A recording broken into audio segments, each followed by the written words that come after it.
My name's James, and we're in San Francisco at our newest store. It's our Mission District flagship store for Fog City Flea. It's a beautiful location. It's absolutely huge. It is. It is. We love big buildings with parking lots. Right? Yeah, I was surprised when you said pull into the lot. Yeah. It's important that we're accessible. We can make it as convenient as possible for people to come. Yeah, right in the heart of the city. How long have you guys been in this particular location? I think we opened in mid-November. It was this vintage sort of emporium called Stuff for 15 years. So this building and this location was a part of like the community and a part of the culture for so long. Right. So, and then the building was essentially empty for a year or two. And so we took it and sort of resurfaced everything. And people are very excited that it's reactivated, for sure. So what was the journey to opening in this location? I know that you guys started down in the Ferry Building. And Yes. So our first Fog City Flea Trading Post store is in the Ferry Building. That came from producing pop-up markets there. We created the Fog City Flea brand for the Ferry Building, like pre-COVID. We were coming up here every weekend and doing the pop-up market. And all of that hard work sort of paid off because after COVID, they invited us back to do a pop-up in the location our store's in, and it then became a fully realized store. You know, the Ferry Building is a very fast-paced, 40,000 people a day go through that building. Right, yeah. And it's fabulous, and it's such an honor to be there. However, we wanted to have another store because our stores in Southern California are really big. They're between 5 and 40,000 square feet. So we love the idea of creating a larger scale neighborhood store that was a little slower paced. Right. And where people could spend more time and try things on, and it's not so like boom, boom, boom, boom, boom all the time. So just a little bit of a different, be a little bit more of a luxurious experience. Maybe more expensive things, larger things. Upstairs we're developing all the furniture, art and design. And also we love everything experiential. So being able to do events here, we have the luxury of space to do that. So we've started to do a lot of programming and activations as well. The journey to lead you to do the cooperative shopping experience. It's kind of newer to the market. Yeah, so quite honestly, this all happened because of COVID. So I had been producing makers markets, pop-up makers markets, since 2014 in upstate New York. And we ended up producing them all up and down the East Coast, in Asbury Park, in the Berkshires, in Brooklyn, all over the Hudson Valley. And so in 2018, I was like, why don't we go west during the winter, right, when everything's shut down in the East Coast, and launch the Mojave Flea version of our market. And we did. We partnered with the Ace Hotel in Palm Springs and ended up doing 6 events. And it just exploded. Like everyone came. At that time, the West Coast wasn't as oversaturated with markets as it had become on the East Coast. And so it was just really great timing. And then the Ferry Building called and we created Fog City Flea, and the Row in downtown LA called and we created the Market brand. And so it was just an amazing way to spend the winter when it's 70 degrees in Southern California, Yeah. and it's always 70 degrees in the Bay. And so we just busy. And then of course, COVID shut all of that down. That's where we started creating more and more brands based on a regional. Right, and the connections kind of brought you all to bring it into one location. So they were all the fleas. Yeah. And then during COVID, when public events were shut down, we started doing brick and mortar versions. That's why we added the trading post to it, because we knew retail would reopen before public events.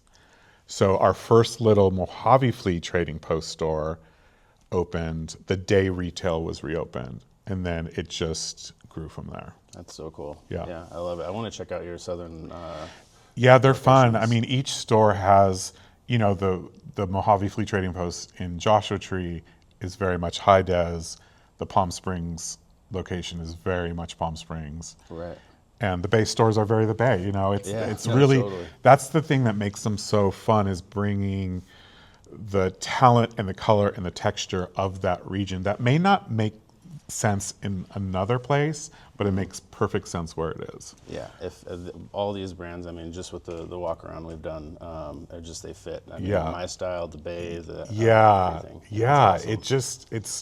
it just works itself out. Yeah, good network of people. Yes. Can you explain to somebody maybe who's not familiar, like who hasn't seen a cooperative type shop? How does it work here? Initially, the business model for, well, even when we were doing the pop-up markets, we had changed the model, because for us it wasn't just about like renting an event space, hiring a bunch of people to run around and that's not what I realized very quickly as a one-man show, that what I was creating, because I owned all my own production, I had the tenting, the tables, and the chairs, because I wanted it always to look cohesive, which would make it feel elevated just by doing that. Right.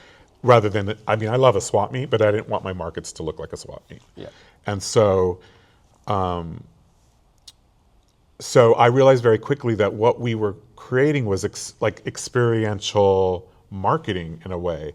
So for the locations that we were working with, right? A hotel, a orchard, a sculpture park, whatever it was driving traffic to that property. And so I saw it very quickly as, this is like a partnership in experiential marketing. So I never paid for a location, because it was more about us bringing a turnkey activation to a property. And that's what I saw it more as, rather than just some big fair you put on twice a year. Right. So we were doing like up to, I think at one point, 25 events a year. Whoa. But they were all sort of customized and curated to, we could be as big or as small as we needed to be. Right. And we did it on the rooftop of the Freehand in downtown LA. We did it deep inside a 100-year-old orchard. Like, we could, Asbury Park Boardwalk, like we could do it anywhere. And that was, and we were just like this caravan of like creatives where we started. Yeah, and just looped it in. Eventually, the vendors. Yes. Space So in doing again all of that groundwork, we built relationships with creatives, and it was no longer about like a transactional relationship. It was like we're all investing in each other, and they knew they would follow me wherever I go, because it was always a really interesting location, and it was just a community. And so when I started the stores, I already had the relationships of hundreds of creatives. So when I said, I'm doing a brick and mortar version of this, they all came along. And then when I jumped from 1,000 square feet to 10,000 square feet to 40,000 square feet, we were building this reputation where people knew our taste level, knew that we had a lot of experience. And so at this point, for example, last holiday, the Michigan Central Station in Detroit, which is the old train station, which Ford Motor Company spent $1 billion restoring, they contacted us to do a pop-up department store in a 6,000 square foot space. I have never been to Detroit, but we were able to reach out to all the creatives in the Midwest and put that together in 6 weeks, just based on what we'd already built. Because if you look at our Instagram, if you look at our website, if you look at the events we've been doing for the last decade, people are like, oh, this is legit. And nobody can just be like, oh, I'm going to open a store. Can you all? No. People be like, who are you? You know what I mean? So it's just, it's really because of the years of building relationships. That is the point of our stores. They are partnerships. It's not just me spending $2 million to bring inventory into a store and hope it sells. It didn't work for Barney's. It didn't work for a lot of dinosaur. It's just an I believe what we're doing is the future of retail, where it's relationship driven and it's a partnership. If we didn't have those relationships and the trust of creatives, we would have never been able to get to where we are. Yeah, it's awesome. I love it. And it's because we do what we say we're going to do. Yeah, and it's polished. It's beautiful. It looks the same, like you said, every time. Yeah, it's organic too. It feels, it's not one of those forced things. Like you can tell, love this. This is your totally. Your jam. And the way that we hire, and the way that we manage, and the way the music we play. There's so many things about the environment and the aesthetics and the personalities that are so important to the guest experience. And trust me, we're not perfect. We're a very small team. We've